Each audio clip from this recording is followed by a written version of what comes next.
Welcome to the Bethel Board of Education regular meeting. It's May 15th, 2023, and I have 7:01. So I'm calling the meeting to order. Mrs. Hageman, will you call the roll? Mrs. Sebastian? Yes. Mr. Elam? Here. Mrs. Mansfield? Here. Mrs. Donahue? Here. Mr. King? Here. Will you join me in saying the Pledge of Allegiance? I pledge allegiance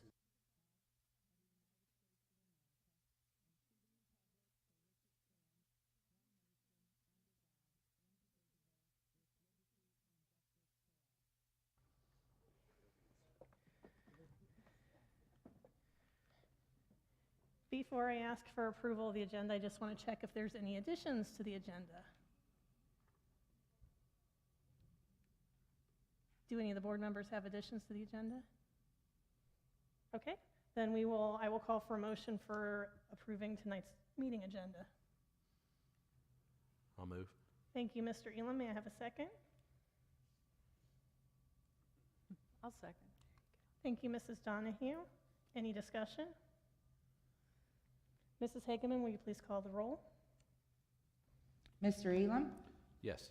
Mrs. Mansfield? Yes. Mrs. Donahue? Yes. Mr. King? Yes. Mrs. Sebastian? Yes.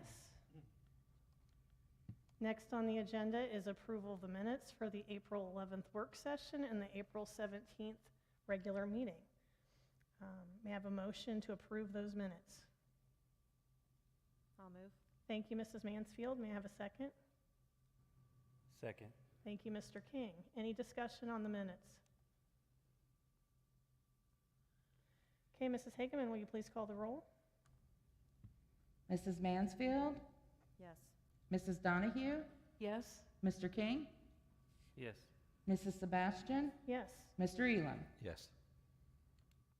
Motion passes 5-0. Next, we have special presentation by Mrs. Hageman, the 5-year forecast. Do you want me to start the video, Mrs. Hageman, or do you want to speak first? If you'll just let me talk for just a second, I won't take very long. Doing something a little different. 5-year presentations have always sort of been a little boring, I think. It's hard to spice things up when you're talking numbers, so I wanted to do a little video, and with a lot of help, I was able to get that done, so I'm going to let the presentation play, and then speak a little bit after about some of the slides, and then we'll be all done.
Do you want the PDF? Yeah, if we could pull up the PDF on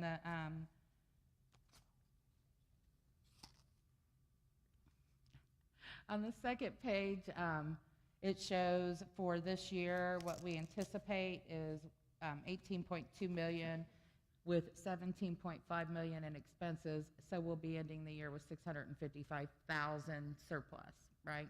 So that's a good thing. And on the fourth screen, I think when we talk about revenue highlights, there's one thing I wanted to sort of, next one. Income tax collections were up 10.7%. This year for the TIF payment, we got $2.9 million, which is considerably more than we got last year. And real estate was also up 7.6%. The reason why ODE funding down at the bottom has question marks, as people have heard me say numerous times, is we're in the middle of a new biennium budget. We won't know exactly what the new biennium budget brings us until June. It's looking good now. The governor's budget gave us more money, and then the House's version gave us a little more than that. So we'll have to wait and see what the Senate's version brings us, but hopefully all good news. That's what I'm hopeful for. So when I did the 5-year forecast, I tried to be a little conservative and give us a little more money based on current enrollment trends and a little more money based on the executive and the House version. If any of the current projections come true, the 5-year will need to be adjusted because it's a considerable amount of money if we get that. But I don't want to put that in our 5-year and then have to come back and tell everybody, nope, we don't have that, and we don't want to plan to spend that money before we actually have it.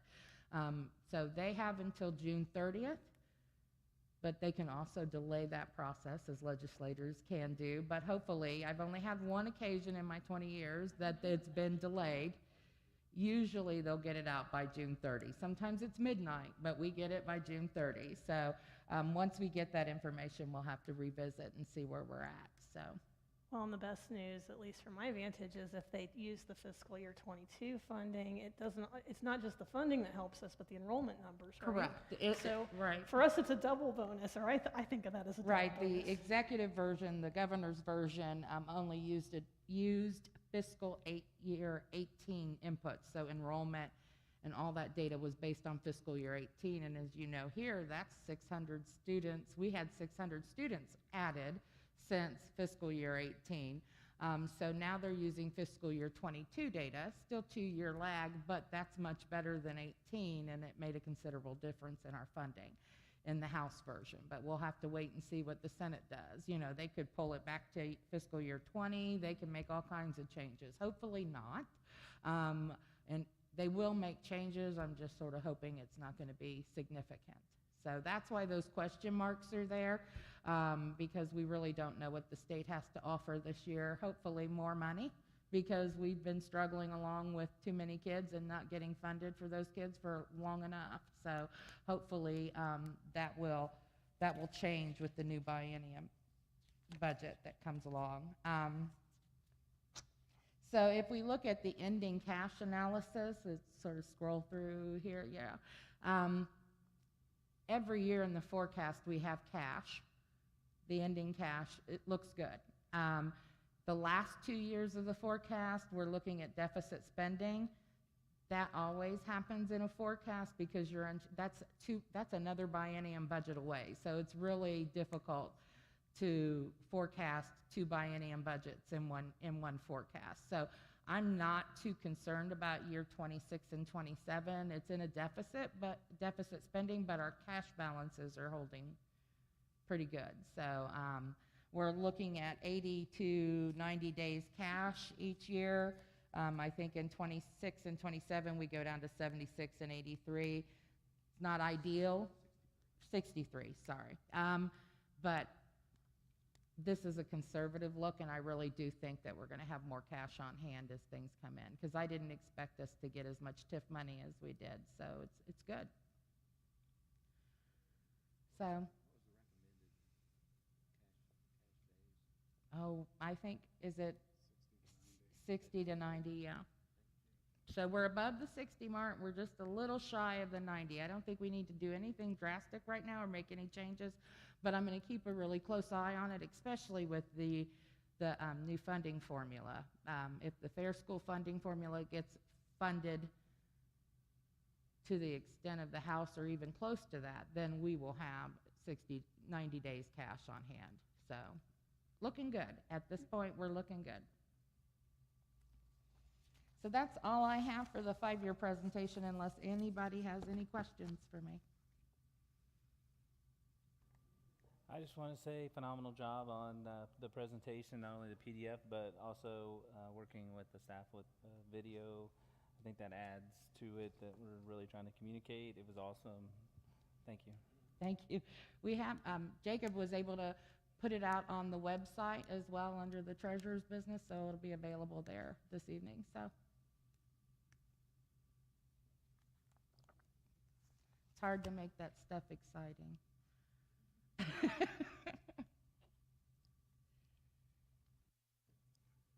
Thank you, Tina, for all of it. I mean, the numbers look great. I can't wait to see June, because these sound good. Until June, we can't really make any decisions based off of anything. So that's the frustrating thing about it. It's required to be filed in May, but we don't know anything till June. So on these particular biennium years, it's just really difficult. So Right.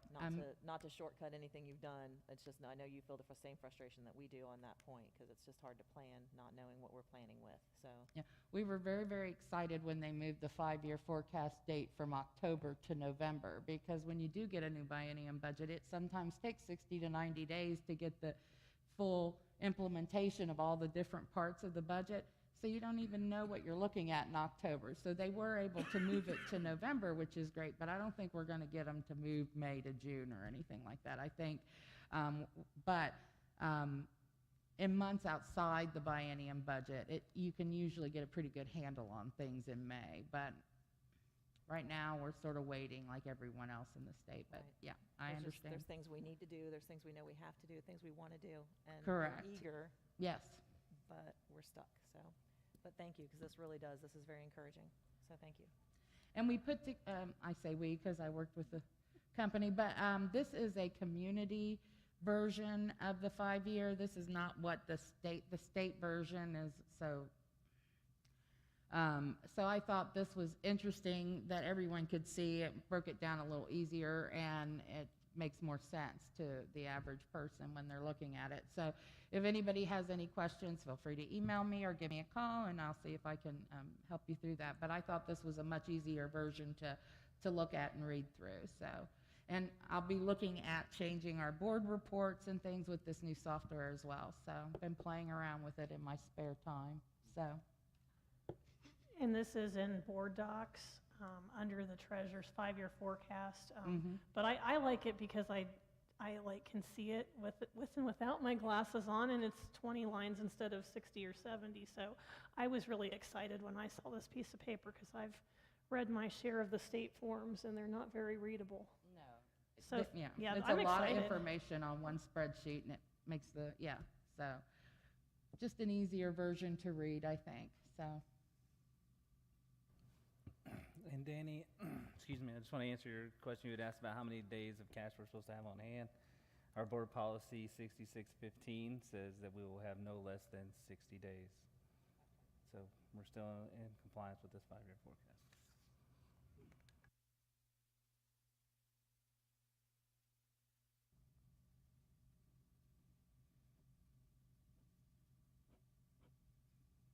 So this is much better than I thought in November. So I'm very, very happy by that. So yeah.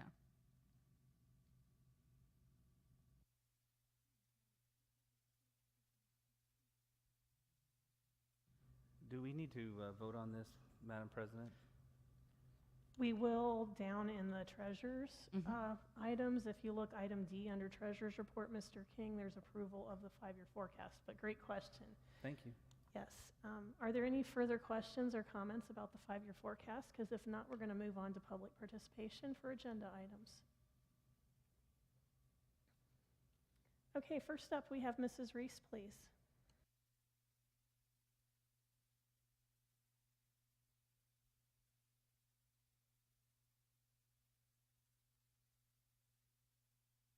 Testing. Okay, it seems to be on. Okay, so I do have one financial question that maybe you can answer in the next section, or maybe you don't know. What percent of the 20% purchase for services is salaries from people who are still not on our payroll? That's my question.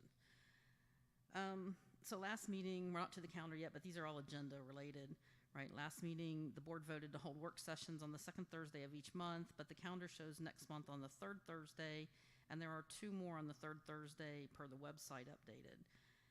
It's difficult to attend when the meetings are moving target, and I'm hoping that sometime you'll move them back to the first Tuesday and the second Monday, because that seemed to work. The athletic secretary was reduced last July from 220 to 215 days, but the agenda states that the athletic secretary will now be 260 days. Other secretaries are 210 days, and the athletic director is only in the office 230 days, so I'm wondering why the increase to 45 days. Also, there's one person transferring that's part-time, but we don't have part-time in the salary schedule, so I was wondering if we could get a list of what the part-time salaries were and others that are not in the salary schedule, that are not based on longevity or steps. And last meeting it was mentioned about the van drivers who are also not in the salary schedule. They're on the substitute schedule. But as I recall, when we added those, they weren't put in the schedule because they are part-time. So that's why they're not on the salary schedule. But again, can we get a list of what those part-time salaries are? I have concerns about the new middle school assistant principal hire. She doesn't seem to be a good fit at this time. The elementary and high school fee schedule showed previous year fees, which was nice for comparison purposes, but the middle school one did not. So I'm hoping next year maybe we can have that comparison so we don't have to go back and look it up. The food service manager job description, I have a question on that. We extended our contract to have the menus provided by EPC this past March. The job description doesn't really mention that relationship, or at least I didn't see the responsibility of working with them in the job description. And also I was under the impression that now that we're over 1,500 students, a food service manager must have certain credentials related to nutrition and food prep training. And I was wondering if those requirements should also be included in the job description. On the staff laptops, I just have a comment. I've said this before, I feel that 5 years is a very aggressive replacement cycle and unnecessary. Software upgrades and security updates are typically high frequency and are needed, but the computer, i.e. the laptops, which are being upgraded, are only necessary when the physical hardware becomes obsolete and will no longer support the software. The district could save a ton of money by extending the length of this replacement cycle and put it to better use to benefit the students. The policy updates were executive attachments in the work session and not available to the public once again, and they weren't attached to the today's agenda, so I never got to see any of the policy updates. You guys said that the public would get to see those. We didn't see them. For the special board meeting, for the board training, these are just my observations because I did go to the last one. I think most of you know I was kind of disappointed with it because I was told it was going to be team building, which I thought was a great idea, but the morning we spent updating the mission, the goals, and all this other stuff, which we could have done on our own without paying somebody.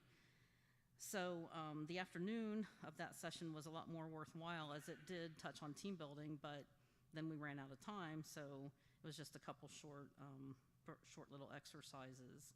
And I do have concerns with K-12 running these sessions because they seem to bring their own agenda. And that's it for the agenda ones. Thank you. Thank you, Mrs. Reese. Mrs. Beam?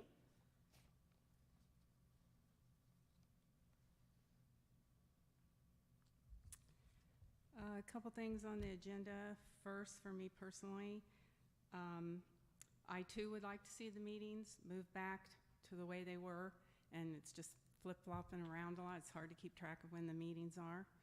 And a lot of people in the community feel the same way, that the meetings be on the second Monday and the work sessions on the Tuesday, not the third, but the second Tuesday.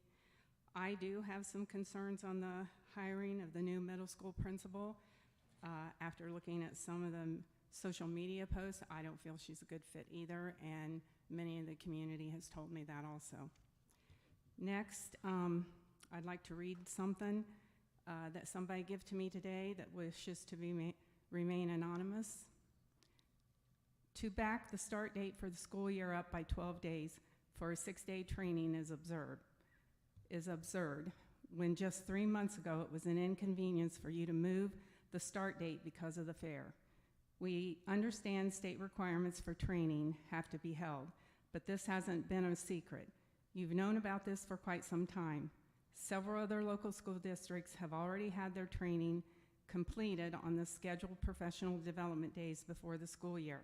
Why does your lack of planning have to become an inconvenience to the teachers in the community? And what about the middle school teachers? 80% of them have to move their entire classrooms. Several are moving into currently occupied elementary rooms, which means they can't set up their rooms until elementary teachers are moved out. According to your new proposal, that won't be until the second week of August. This gives those teachers very little time also to unpack, set up their rooms, have meetings with their brand new principals, be ready for open house, and then immediately the first day of school. They don't get the extra time. As your proposal stands, elementary teachers will get 6 total preparation dates for the year, in addition to their 6 training dates. I know teachers want to make sure the rooms are 100% prepared before they welcome students for the year, but according to this calendar, middle school and some high school teachers will not even be given the opportunity. If you expect professionalism from your teachers, then you need to show them the same level of respect and professionalism in return. You need to have the same start dates across the district. Thank you. Thank you, Mrs. Beam. Mrs. Hahn?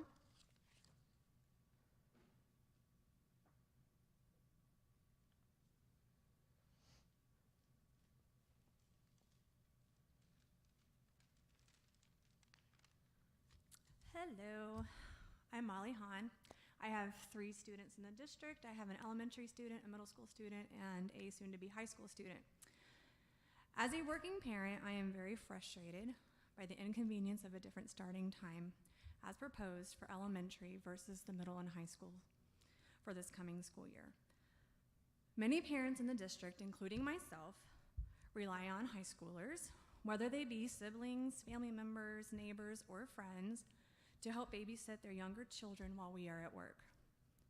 If you allow different starting dates, it's going to create 8 school days that families in the districts will not have child care for, including me. Please consider the same start date for all students here at Bethel.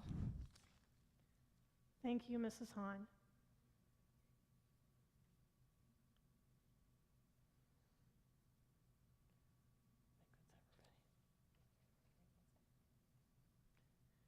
Okay, next on the agenda, we have the treasurer's report. Mrs. Hageman.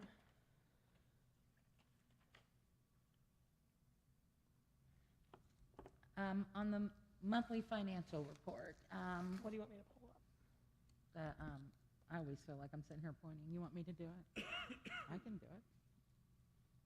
So let's see if we can get this to work. It's a little easier. For the month of April, the bank rec balance, we're looking good. So that's always good. And this is available online for anybody that has any questions, because I know I scroll fast and don't, just. So this is the page that I sort of wanted to concentrate on. The first line of percentages is what I benchmark for the district. I'm hoping that we will, our first line is what we actually receive, and then the last line is what I benchmark and I hope that we will receive based upon my forecast for the district. So I was hoping that we would receive 92.12% of our revenues, and we've received 97.73%. And the primary drivers for that is that real estate came in at 7.68% higher than we anticipated, and income taxes came in a lot higher than we anticipated, as well as TIF revenue. So we're operating at about 5% more revenue than we had initially anticipated, which is, I try to keep it as close as possible, but at the beginning of this year, we thought TIF revenues were really low, and so I was really concerned we weren't even going to make our estimate, but it came in at the end of the year and it looks pretty good. As far as expenditures, I expected us to spend 82.75 or 83.57%, and we spent 82.75. So as far as expenses are concerned, we're well within that tolerable rate. We're less than 1% difference than what I expected, so that's a good thing. Oops. And this just shows all the actuals for the month and year to date. And then this is my explanation of any differences that we may have that's significant. So if anybody has any questions as they read through that or have read through that, please feel free to let me know. Just a chart that shows where our money comes from. Right now we've collected $16,981,251. Sorry, my phone is ringing here. And we've spent $14,373,000. So this just shows where we are related to the benchmarks that I had initially hoped for. So this is good news. So I'm pretty excited by that. So then we have our cash summary report and our investment reports for the board, as well as our detailed check register for the month of April, which shows all the checks that we cut, as well as payroll. And then our amended certificate of available resources and our appropriations, which change on a daily, on a monthly basis. So we need your approval to send that off to the county auditor. And finally, the 5-year forecast for your approval. So that's all I have.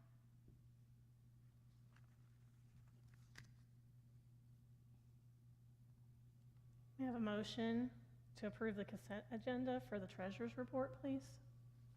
I'll move. Thank you, Mrs. Mansfield. May I have a second? Second. Thank you, Mr. Elam. Discussion, comments, questions?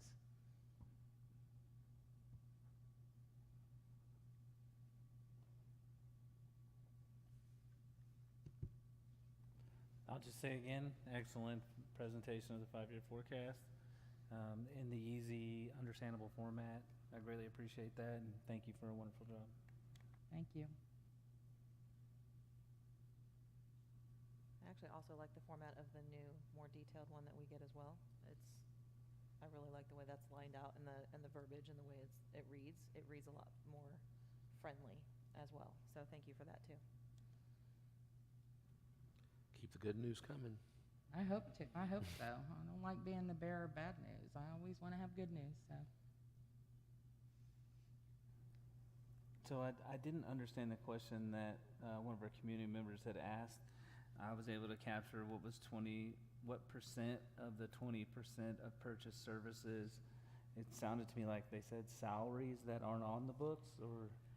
Well, we have, I think Bethel, like most smaller school districts in the past, used the ESC primarily for a lot of positions. And when you're sharing that cost along other districts, that makes good sense. But as we've grown, we've had to add additional staff in-house, and there are some people from the ESC that are full-time here at the district. I know that we've been working to sort of change that percentage. So right off the top of my head, I don't have it. So we have moved a couple positions in-house over the last year or so, and we're going to continue to look at that and see how we can move forward. I can't speak for you, but there is there's a number of people that come from the ESC. So that's why we look like our salaries are much lower, because usually they run about 80% of your overall budget, and we're looking at about, what's the number I had on here, 67%. Yeah, if you added those people that you're getting from the ESC onto there, you would reduce your purchase services, but you would increase your salaries. So, but because we're not their employer, they're in the purchase service line, because we pay the ESC directly for their services. So I don't know the exact percentage of the purchase services. Purchase services is about, I guess, 20%? I don't know. Did I say that somewhere? Of our overall budget. So that's I don't know how much of that 20% is ESC. I'd have to go back and look, so. All right, thank you. Mhm. Well, and the good news is our salaries are closer to 70% than they used to be, because as we've brought people in-house, that's reduced our purchase services. We're still pretty high in purchase services, in my opinion, but over time, as we continue to grow, that will change. And we're seeing that. We're kind of in the middle of it right now. Right. Salaries are probably lower here in the district than what the ESC pays, but the ESC's benefit cost is significantly lower than ours. So when we look at moving people, we have to keep that in mind. Or if we hire with them, we have to keep that in mind. And for next year, when we look at salaries and benefits and things of that nature, we have a 5.5% increase in our renewal rates for next year. And we're looking to add 9 to 10 certificated positions for the next year in the new building, as well as about anywhere from 10 to 14 classified positions. And that's all been factored in here, as well as an additional 500,000, get my words right, for the new building and operating costs, because you've got propane, utilities, and things of that nature that we have to take into consideration. That's all been factored into the 5-year. That's why this is good news. We're looking good. Now, if something significant happens with the Fair School Funding Act, then we'll need to look at it. But to get back to Mrs. Reese's question, I'll have to look and get back to you. So,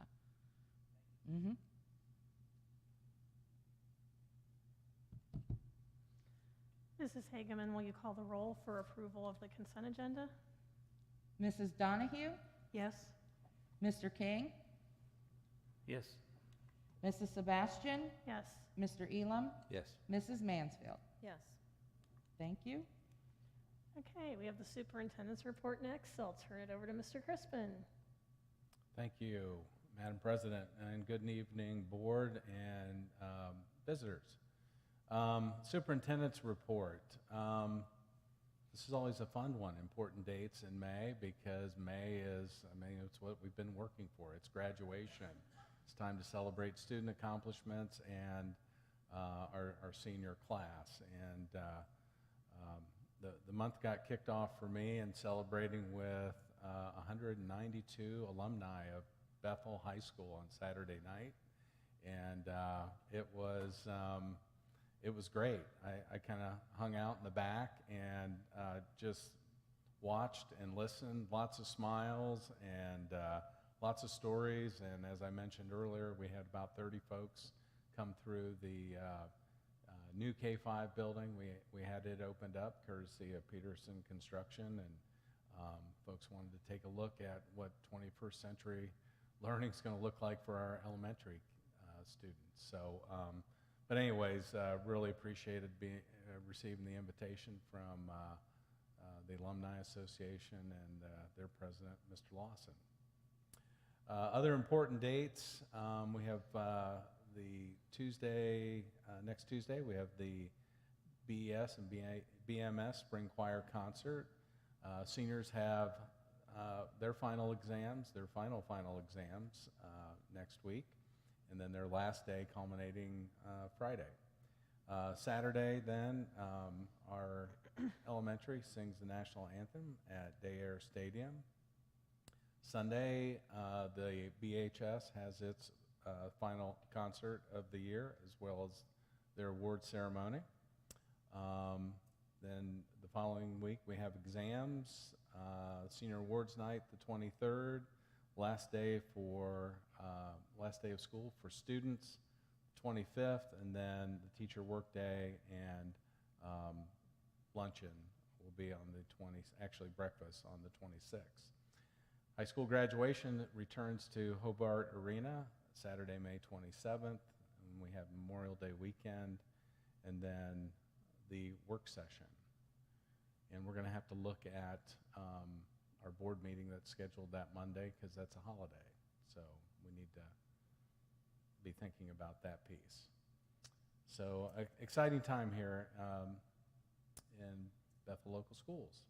Moving on to personnel, our little tote board that we have going here. certified vacancies, have those broken down so folks have a good look at, yeah. So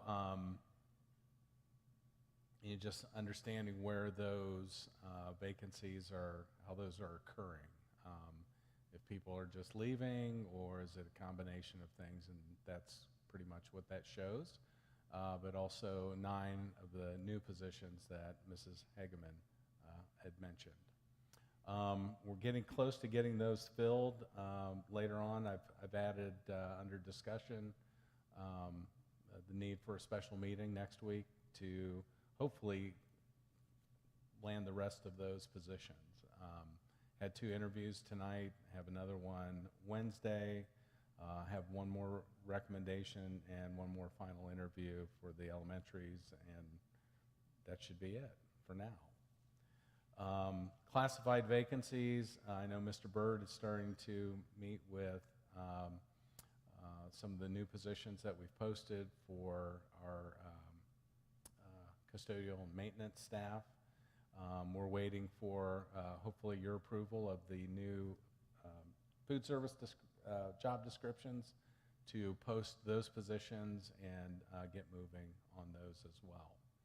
So that's where we're at with our classified and certified personnel. And then enrollment, we dipped a person, and we're down to 1934 as of the end of April. And that's the superintendent's report for May 2023. Thank you, and Mrs. Hageman, and all those involved in interviews for hiring all the new and current certified and classified positions. I mean, that's a lot to do on top of everything else on your plate, so thank you. So, can we move on to number 7? We can, gladly. So we're into recommendations for classified personnel, Section A. We have 3 individuals I'm recommending to you, 2 for transportation, 1 to become a teacher aide. The transportation positions are effective for next year, and the teacher aide, Mr. Collier, we'd like to begin immediately. Section B, we have our renewals for classified personnel, and so again, getting to know the different positions and compensations is a little bit of a learning curve for us, but we have recommendations for Mrs. Kemper and Mrs. Moore, who have been our healthcare clinicians, and split time, and we have Mrs. Kemper's up for a 2-year contract, and Mrs. Moore, we really don't have to vote on her continuing contract, but we are making an adjustment to her pay, so we're putting it on there. And then our 2 van drivers. Then under the attachment, we have the renewals that are per Ohio Revised Code, 1-year contract and 2-year contracts. And you'll see that I had Sheila Alflin in green, that we had her as down as second shift. And we caught that error. She's actually going to first shift at BES. So that's why that is in green.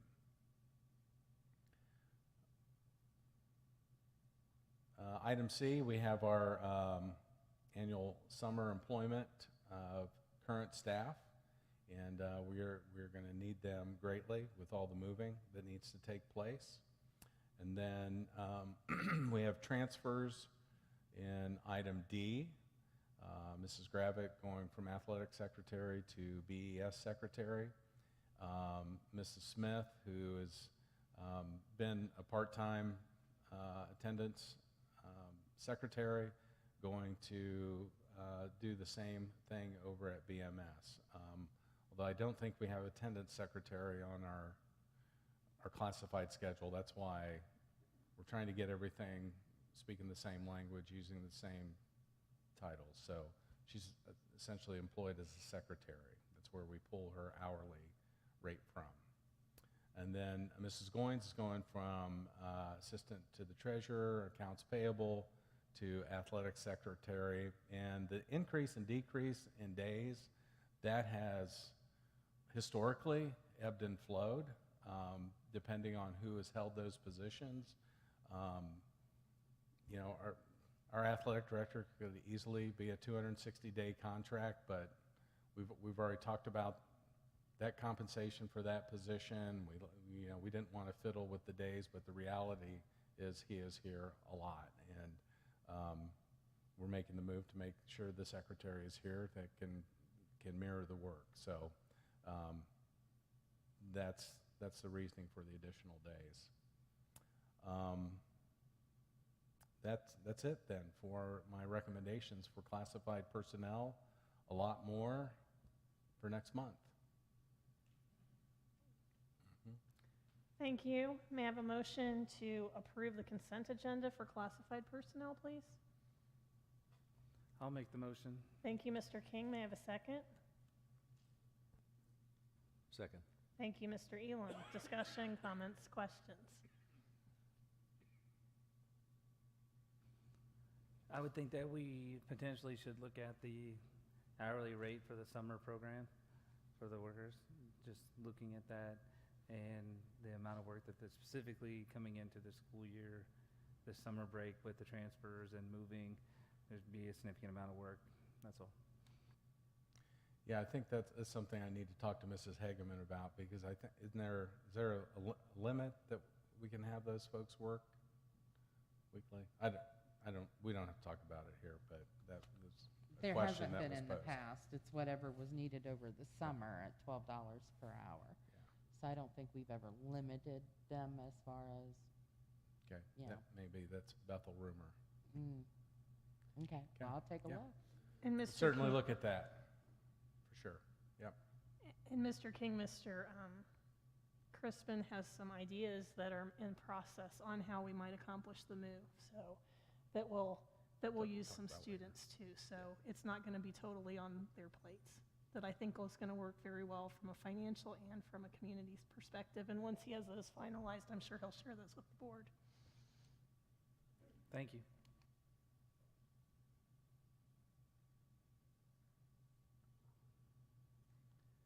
Okay, Mrs. Hageman, will you call the roll, please? Mrs. Sebastian? Yes. Mr. Elam? Yes. Mrs. Vansfield? Yes. Mrs. Donahue? Yes. Mr. King? Yes. Motion for the classified personnel, the consent agenda for classified personnel passes 5-0. Moving on to certified personnel. Thank you. So we're Section 8, recommendation certified personnel, letter A. New certificated recommendations, Amanda McKernan for BMS technology. That is a new position. That position's created out of the course requests that came out of the high school, filling that we currently have a technology teacher that was split between the high school and the middle school. Now, from the course request, from scheduling, her schedule is full with high school classes. We still need those classes to help with the middle school schedule. So, and we have plenty for Amanda to do. So that's why the position, and she comes with some good experience, and glad to get it. Kelly Troiano will be filling, this is a replacement position for high school English. Very fortunate to find someone that can step right in and teach CCP level courses.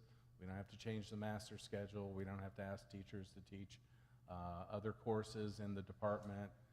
She plugs right in, which is awesome. And again, we have 5 more positions, most of them 3 EL and 2 elementary teacher positions yet to fill, and hopefully we'll be able to do that at a special meeting next week. Moving on to my recommendation for middle school, high school assistant principal position. That's a replacement position for Mr. Fugates, who is going to assume the helm of the Middle School as principal.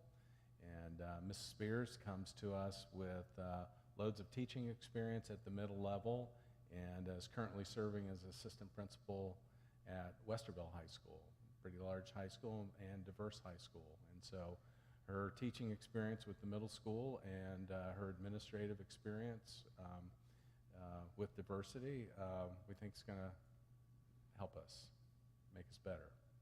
The long-term sub, this is for Stephanie White to complete the medical leave for Megan Powell. In item D, we have stipends for teachers that hosted student teachers. In letter E, under supplementals, we have non-sport supplementals and then the sport supplementals. Not going to go through all of those. We have 2 resignations in letter F. Hannah Johnson, 5th grade teacher, and Erin Kaler, 4th grade teacher. Those are the positions we're currently trying to get filled. We wish them both the best of luck in their next endeavors. We're rescinding the contract of Kaylin Hatfield, who we approved last month. She chose to go in a different direction, so to make that official, we need to have your vote. We have contract corrections and for Barb Hamlin and Heather Schneider. And Heather came up and walked through her personnel file, and she got first glance at what we've been wrestling with. So I appreciate her patience as well as Barb's. And then our last ESC substitute list.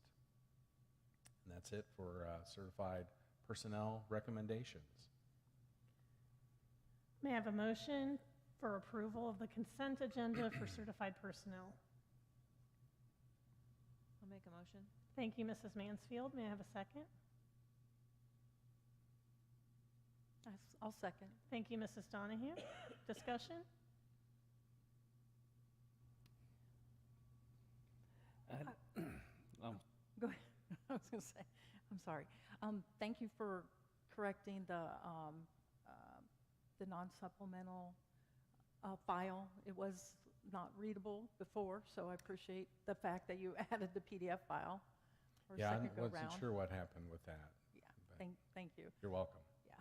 And then on item B, Ms. Spears, as the assistant middle school principal, a couple of questions. How many candidates applied for that position? Do you happen to know? Give me a minute, I can tell you.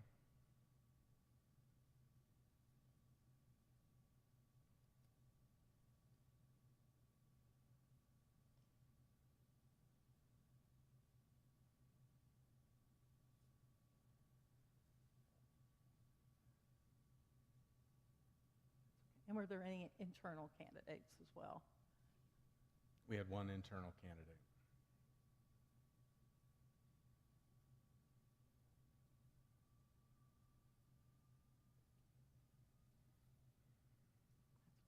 Well, let's see here.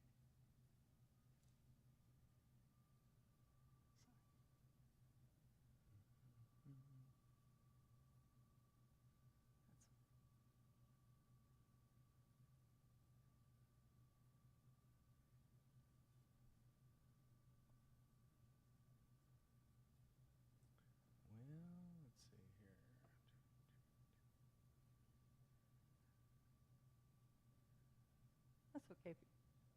Yeah, If- it's hiding from me on the Was front line. Was it 5? Was it 10, 15? Do you know approximately? I thought we had a pretty decent candidate pool. Okay. And Mr. Swope and Mr. Fugate conducted the building level interviews, or what I would call building level interviews. So they decide who's going to come in, and I think they brought in 7 or 8 Okay. candidates, and then narrowed it to 2, and passed those on to me. Okay. I was kind of curious. On her resume, there's no mention of any principal positions that she's held. on her resume? It's on her application. Okay, Yeah. okay. Well, we didn't see that, so. Okay. I didn't know if she had any experience or not, so I looked online and I did find the Westerville South, and I did see some other things online that were a little concerning to me, and I've just wanted to make mention that I'm not sure, she may not be the best fit for Bethel at this time.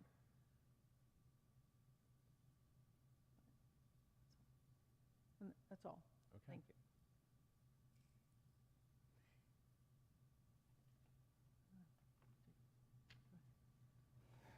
So I was walking down the same path except for the last part. But the question that I had was, who all was involved in the process for the selection of the assistant principal? Was there, now you already mentioned two of the principals, was there any teachers or staff? Mrs. Schaup was involved. Okay, Yeah, the middle school secretary. thank you.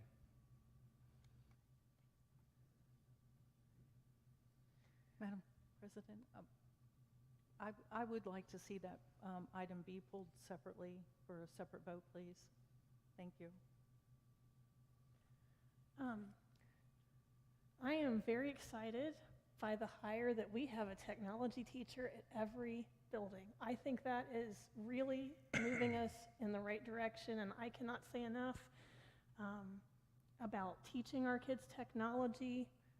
It pays off dividends in presentations, and later in life, our kids are ahead. I know with my own kids, as they've gone to college, it has definitely helped them, not just in college, but in science fair and everything else. So kudos to the administration for hiring 3 technology teachers. I am super thrilled about that, and that we can find them, because it's not an easy position to find. Okay, any other discussion before we take the vote? And Mrs. Donahue, we will amend the consent calendar so you can have that item pulled. I would just like to thank all the teachers who had their contract corrections, but especially those who have done so at their own expense, such as when their step goes down. That shows a tremendous amount of character to own up to that, and especially those who have come forward and owned it on their own. So I appreciate that. So kudos to all those teachers. That's excellent, and I appreciate it. So amending my motion to be for approval of the consent agenda without item B. Thank you, Mrs. Hansfield. And whomever seconded, will they second the amended motion? Mrs. Donahue, will you second the amended motion? Yeah, I'll second. Okay. Thank you. All right. Is there any more discussion? Now we're voting on everything under certified personnel except item B. Okay, Mrs. Hageman, will you call the roll?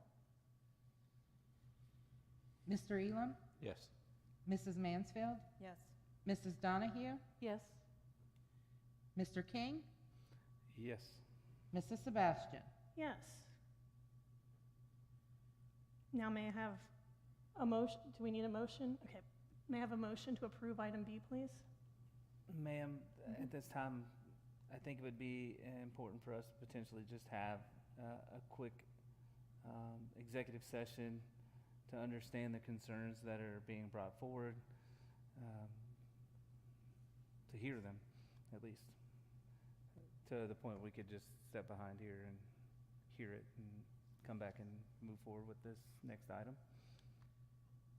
Okay, may I have a motion to go into executive session, please? A motion to go into executive session for item 1 for employment, I believe, is what item 1 is. Okay. May I have a second, please? Second. Thank you, Mr. Elam. Mrs. Hageman, will you call the roll? Sure. Mrs. Sebastian? Yes. Mr. Elam? Yes. Mrs. Mansfield? Yes. Mrs. Donahue? Yes. Mr. King? Yes. Time into executive session is 7:55. Hopefully this will be short, and we will be right back with you.